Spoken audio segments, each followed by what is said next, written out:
Podcast, Picks and Perspective with Chris Johnson. Episode 13 with Melanie Faye. We talk about Nintendo 64, Guitar Hero, and what it's like to be shouted out by John Mayer.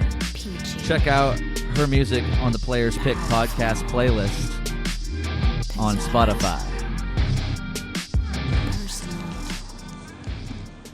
Cool.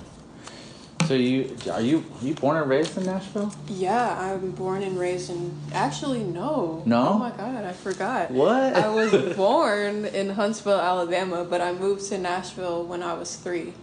Oh, okay. Yeah, so I'm like from Nashville, but I just was born somewhere else. That's cool. That's cool. I get it. So what's the family think about you coming out here and going for it? I guess... I think they wish that I would do something that is safer and like more realistic, quote unquote. But I think they're okay. Yeah. You just like, mom, dad, brother, cousins. Well, I'm just packing my shit up. I'm out. Yeah, I just packed, and then I got in my dad's car that he pays for, and drove all the way across the country, 30 hours to go live here. Yeah. What was that? Do you have any memories from that drive? Was there anything that you want to... I think, like, the terrain change was really fun. Ooh. It was like going on an adventure, like, in a video game. Like, have you ever played Banjo-Kazooie off of, what was it? Nintendo 64? No, I haven't, but... Oh, well, it's like there's different worlds that they go through. So it's like the snow world, and then the desert world, and then there's like the jungle world. Like, it's just... It was like driving through all the different climates and snow and stuff. It was cool. That's really cool. That's sweet. Well, I'm glad you're here in California because it's easier for me to drive to LA than it is to Nashville, as you know, because it's 30 plus hours. For sure, yeah. But yeah, I mean, and it sounds like you're already into some sessions since you've been here and played a couple of shows. Yeah, I played the Fonda. I was opening for Maggie Rogers. Cool. Yeah, that was pretty cool. That was just a couple nights ago, really. Yeah, that was 3 nights ago. Yeah. Okay. Something like that, 4 nights ago. And like you were talking over dinner, like you're saying that you're starting to like piece together this record, right? Yeah. And it sounds like you've got like a really unique vision for it. Yeah. So you're gonna have to find some unique people to kind of help assist in that. Yeah. That's so cool. Well, this is Players Pick Podcast episode 13. Oh, episode 13. So this is new. Yeah, it's brand new. Nice. Episode 13 with Melanie Faye. And Melanie, can you tell me how did your relationship start with a guitar pick? Like, what was your first memories of a guitar pick, and how'd you get to play what you have now? All right. Well, I started playing guitar because of Guitar Hero. Really? So yeah, I grew up on like, you know, R&B and hip hop music, and then I discovered, I guess, guitar music through Guitar Hero, and a year after getting Guitar Hero, I got a real guitar, and it came with this big plastic yellow pick. It was like this big triangle pick, like it was really like, it was like a rounded triangle, and it was really big and plastic.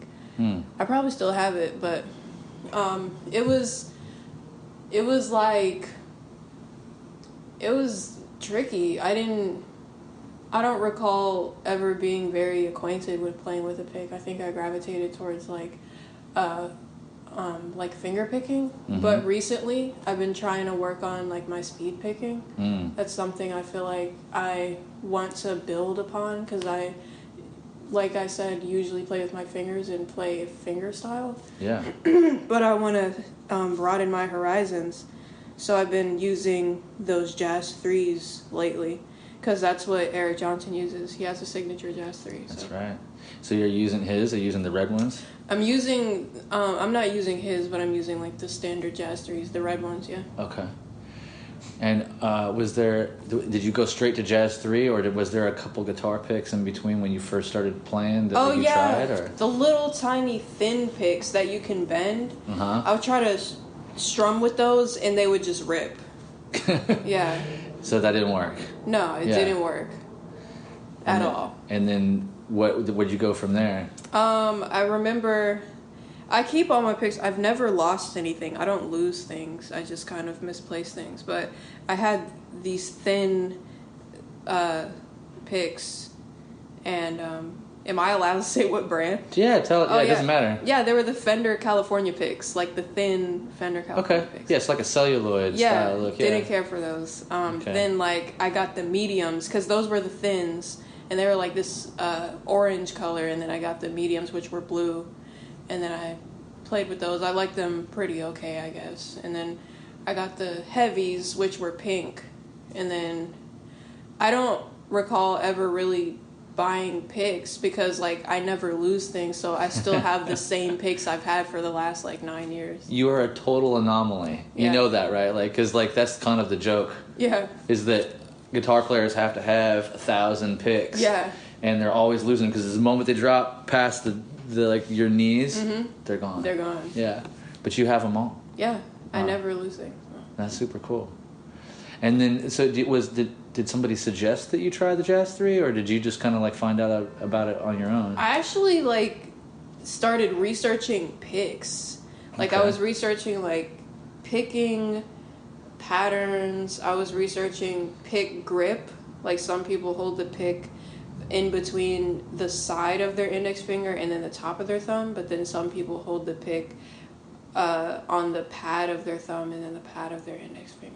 Yeah. And then some people hold it with their middle ring and pinky like hanging down, but then some people curl it in. Like I was just researching that type of stuff and researching what type of picks like I guess like speed pickers use or just people that play with a pick use. And then like everyone kept saying, "Oh, Jazz 3. Oh, get the Jazz 3. Oh, Jazz 3." So cool. That's why I got them.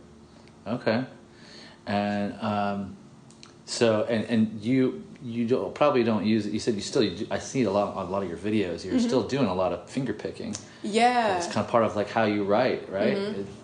Can you tell me a little bit like what does it do for you to pick up a pick if you've got all these fingers to like do it? Then oh yeah, I started hybrid picking like Eric Johnson on Cliffs of Dover. Yeah. Like after the intro, it's like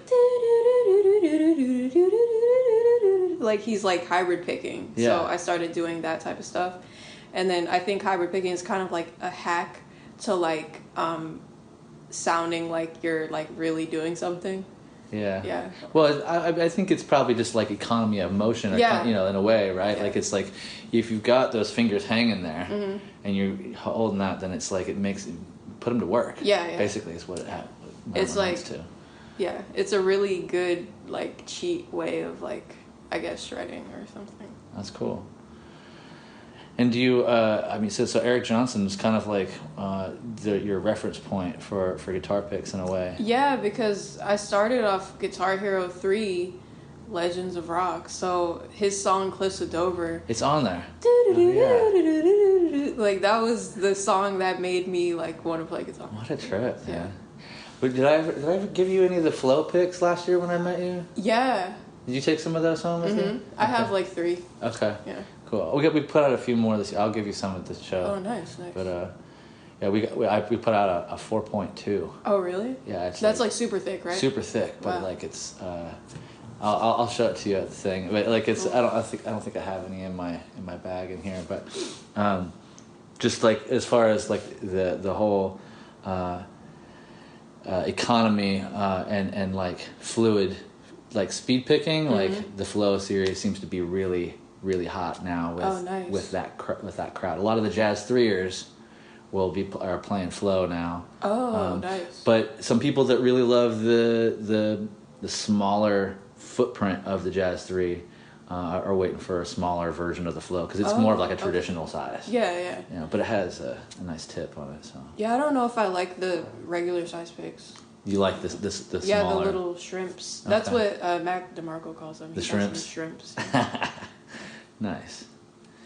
Well, so like, how is what's your way of like staying inspired these days? Like, I mean, like you seem to be a wellspring of inspiration. You're always posting, and you always have new music to share with new cool riffs and song ideas. And how do you do that? Oh man, I guess like I'll see other people doing it, and then I'll get inspired. Oh, Because it's like when you see somebody like killing it on the gram, you want to be like, hey, what are you doing? That's supposed to be my spot. And then you realize, oh wait, I can do that too. Let me just post a video. Like, yeah.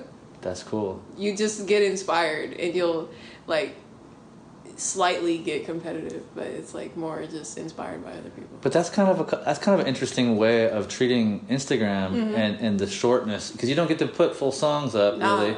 So unless you put it on IGTV or whatever, but I don't even know if anybody really uses that yet. That never caught on. It's just like stories and the regular posting. That IGTV is not going to catch on. No, I don't think so either. It's too long form for such a short attention span, right? And it's just too inaccessible. I can't figure out how to like navigate it. Same. And I already have YouTube, so it's just why? Yeah. Right? Yeah, why? But it's interesting because you come from Guitar Hero background, and then like to kind of. And that's kind of you started off in a competitive place in a way. You're like, oh man, if I can nail it. Yeah. Oh man, I got it through with this score. And to kind of have your Instagram, your homies, you know, that you're flipping through, and you're like, oh dude, that makes me think I'll do something like that. I'll do my version of that. Yeah, right now. yeah. And then you post up, and then you kind of like have fun with it in that way. That's kind of neat. Do you have any personal like life philosophy around? Do you have anything that are you religious at all? Or? Oh, well, I was raised a Jehovah's Witness. Oh, really? But I definitely pulled away from that. I'm not a Jehovah's Witness. So now that I'm not, I don't really think I could go to any other religion. Like, I think, I just need a break at least. I don't know. Yeah. Maybe I'll go back to some form of religion. I don't know. I think you got time. How old are you now? I'm 20. You just turned 20. Okay. So I think you got time. Yeah. I don't think it's an interesting place to be outside of. I was raised Christian myself, and like how Christian? Like pretty Christian. Like my mom and my grandma like made sure I was in church like all the time. You know, as a kid. And matter of fact, when I was in junior high. I had my own Bible study. Like, wow. I had the other kids come over to the house and we would read scripture and stuff. You know, it was mostly out of wanting to make my parents happy. Okay. You know? Yeah, same. Right? Like I was like, okay, like I want to be good, and I mean, if Christian is good, then okay. And I didn't. It was just like kind of like going through the motions. And I did feel a little something here and there, and I didn't know how to place it. And then as soon as I was old enough, about your age, to kind of like go, I'm just gonna think for myself for a while and see how that feels. Yeah. You know, and so I let everything go, and I just studied. I took somebody handed me some Buddhist books, and I was like, okay, I'll read it. Oh, that's interesting. It blew my mind. I was like, that's okay. Because from the super staunch Christian perspective, like everything is viewed as evil that's not Christian, right? Like everything's worldly, everything's of the world, right? And so it was interesting for me to find that there was these other perspectives that didn't feel that different from Christianity. It just had different words and a different point of view. But I kept finding every time I'd pick up I was like, oh, I'm gonna check out the Hindus. I'm gonna check out what India's got to offer. And I was like, okay, that's really not.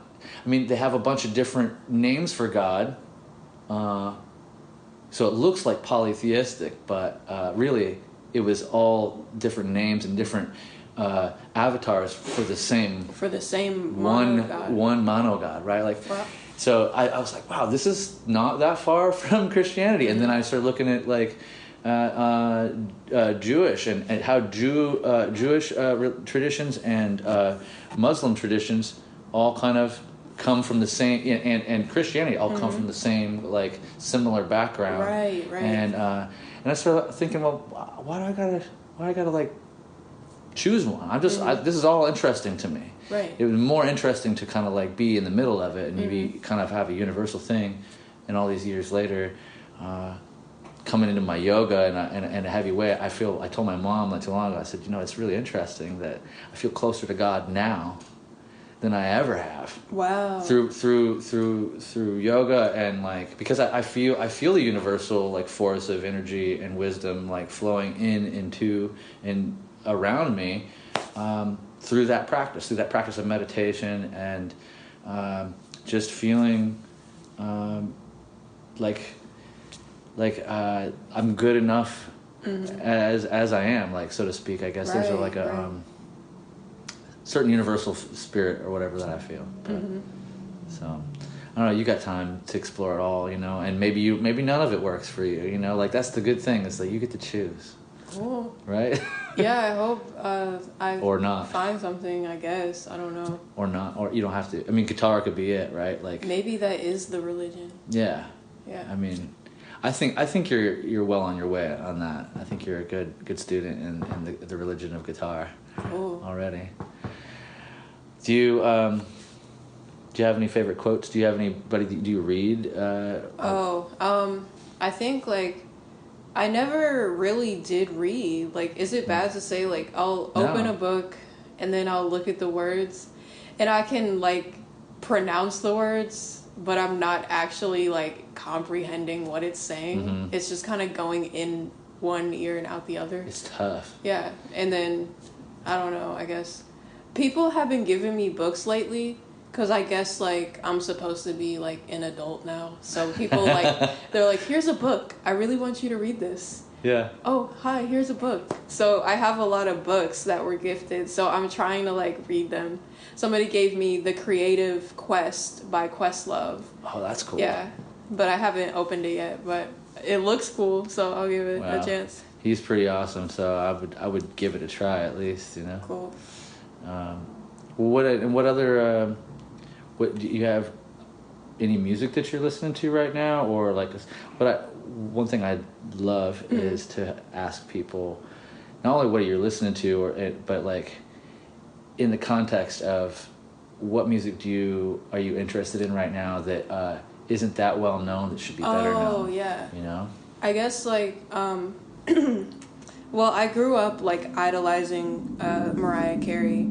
Like a lot of my guitar stuff, like a lot of my guitar licks are actually just like her vocal runs. Whoa. But people don't put two and two together. That's cool. But if you ever hear me do some like da da da da da, like that's some Mariah shit. Like, that's not no guitar player shit. I love it. But no, but like or like that whole da da da da da da, like that's just like her like singing style. But like I also really did love Michael Jackson. He was like my idol growing up. Yeah. But I don't think I like directly emulate him, but I aspire to be his level of like entertainer. Like I want to be that present on stage. Damn. Yeah. Yeah. But lately, like modern music that I've been listening to. Well, Mariah is modern. She just put out an album in 2018. But anyways, like modern music, I really love the song "Waste" by Brockhampton. Dope. That's a good song. The songwriting is genius. Yeah. It's genius. And I love, I've been listening to Anderson .Paak lately. Oh, dude. Like the Oxnard record. Yeah. I love that. And then like... my boys, I love those guys. I really like, let me think. Yeah, lately I've been pretty feeling kind of like disconnected from the music that's coming out nowadays. But I do like, let me think, one more. I could give you one more. I do like Solange. Yeah. Solange. Yeah. Her record, Seat at the Table, that was a minute ago, but that's still pretty modern music. Yeah. That's cool. I love that you grabbed the vocal lines from Mariah, though. Yeah. That's like something that's I've been thinking about more often. I noticed that a lot of really hip guitar players obviously are able to pull that together. Yeah. And because especially like, I know the jazz world, it was kind of like really hit for a while. Oh, scat singing? Yeah, scat singing, but then taking pop songs and then making instrumental jazz versions of them so that they had to figure out the vocal lines, right? Like there's all this like kind of cool jazz versions of like Tears for Fears or like, you know, from some 80s pop hit, you know, like, but I've been thinking about that in respect to hip hop actually. Yeah. And because I've been thinking about like trying to do not only interesting hip hop beats, but then try to take like a Brockhampton like vocal, like the staccato of the rap of the MC's like vocal delivery, and trying to find an equivalent to you know, to that, like where you're very melodic in that respect of trying to go with Mariah, but I was trying to think of like how could I find like a glitch, right, kind of like almost like sample type of thing. Yeah. So that's you're just kind of making me rethink about how I want to approach a few things and some new songs that I'm messing around with. So that's really cool. And this record that you have like a handful of songs already, like kind of that you're workshopping or trying to figure out. Yeah, like I think a problem that I've come across is like, I think I'm just trying to do something that hasn't like been done. So like I don't really know how to do it, and then other people can't hear what's inside my head, so they don't know how to do it. So like I guess it's kind of hard, like getting it to sound how I envision it in my head. Wow. I think when you have that type of situation, you just got to be patient, right? Like you got to stay steadfast, right, to like look for it. But that, I mean, you're on the verge of, if you have something you have that's kind of like breaking some new ground, then just stay patient and look for that right person or that right group of individuals that can stand next to you and say, yeah, I hear it, I see it, I can feel it. Is this it? Oh yeah, and you can point to that, you know, and then like be able to steer the ship and find that place. I mean, I don't know, like we were saying at dinner, I don't know who it's going to be yet, you know, but I'm excited to hear how it turns out, because I already really love where you've been going with everything through the gram, and a few people have asked me like, well, where's the record? And I said, well, it's coming. It's coming. Like, just wait, like just hang out and watch it on the gram for now. It's coming. That's all I think about, and all I like focus my time and energy on is that record. I want it to be like, it can't be mediocre. It just can't, because there's so many people doing it. So if you're gonna do it, like, you have to like come with the heat. You can't just get lost and be miscellaneous, like this miscellaneous mediocre like indie artist. No. Is that shade? Well, it wasn't supposed to be shade. No, I don't take it as that. I think it's your keeping your ideals high for yourself and wanting to kind of come out.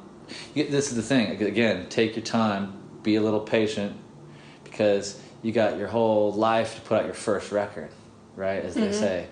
Once you put out that first record, then there's going to be a timeline for the second record, right? And some people can operate underneath that timeline real easy and able to deliver it within that time, because now that they've set a standard, then they are working, from that standard. Some people get into that crunch, like they put that first record out and then they feel all this weight to try to top it or to be, in that way. So right. So it's, I mean, you got this. Cool. Yeah, take your time. I mean, and I understand the pressure's on. Like, you had John Mayer shout you out twice now. Yeah. I mean, I would. To be honest, I'd be a little bit like, okay, well, I got to come out swinging on this one. Yeah. And he's not the only one. Who was the other one that shouted you out? There's been a lot, but like, I guess like formally co-signed, like Shawn Mendes. Yeah. Okay. Yeah. Sick. But then everybody else, like, it's just like a shout out on Twitter or like a retweet. Right. But it'll be like a huge retweet. Yeah. No, that's massive. Got any shows coming up? Yeah, it looks like I'm opening a tour for Maggie Rogers in March 19th to April 19th or April 20th, I can't remember. But we're going on a U.S. tour. We're hitting Toronto twice, Montreal twice, and then like we're doing all of the U.S. We got Oakland, Nashville, Tennessee. We got. I'm gonna go home. I'm pretty sure we got Atlanta, Georgia, right? And then Well, a lot of cities. I don't. Yeah. I didn't even really bother to look at every single city, but we're doing it. Yeah. So are you doing that solo, or do you have a band that's gonna back you up? I'll definitely have a band. Okay. Yeah, because like I like the hypeness of like drums and bass. Oh yeah. Yeah, I could do the acoustic thing. It would be good, Sure. but like it wouldn't be like hype. Yeah, it would be that. It wouldn't be like like a live show. Now, do you have a band? You have band members picked out for that? Oh yeah, I do. But like, well, I had two, but then they didn't want to do it, and then I have this other. I hope he doesn't flake, because it's hard finding someone who actually wants to do it. Yeah. Yeah. Well, touring is hard. Yeah. Like it's the dream. Everybody, at some point wants to do it, but then once you taste it, and you're like, some people are cut out for it and thrive off of it. Some people just like, man, just take me home. You know, and I get it. It's tough because then not everybody. It depends if you're making money on tour, then that's great. Which you better be. I hope. Yeah, I mean, it's not any type of like millionaire shit, No. but you know, like like come home with money in your pocket type of thing. Yeah. Yeah. Like Like expenses paid. I made money. Okay, what's the next? Yeah. Yeah, Pretty much. That's like a successful tour, right? Yeah. Like, no matter if it's a lot of money or just a little bit of money, like if that's cool. But like a lot of bands on tour, they are paying. They come back. They're like, man, I spent $2,000 to go on tour. Yeah. I mean, cause it just depends, you know, on the genre of music and how they set themselves up. You know, who's booking, blah blah blah. But so. You know, you're bound to be successful all the way through. Yeah, I believe it. I think this is gonna be my year. Yeah, 2019, year of Melanie Faye. Or at least 2020 would be my year, because it's an even number. Okay. But then my age will be an even number too. Yeah. So you turned 21 this year? Yeah. Okay. Cool. So 21 and 19, and then you'll be 22 in 2020. Yeah. I So see it'll what be you're an saying. even number. Yeah. I see. Well, this is the ramp up year to the blow up year of 2020. Yes. That's what we're talking Yes. about. Okay. Sick. Well, thank you so much for kicking it with me. Yeah. I Thanks for appreciate having me. Yeah. This is Players Pick Podcast, episode 13 with Melanie Faye. Players Pick Podcast, Picks and Perspective with Chris Johnson. Pool table. Painkiller. Paralympic.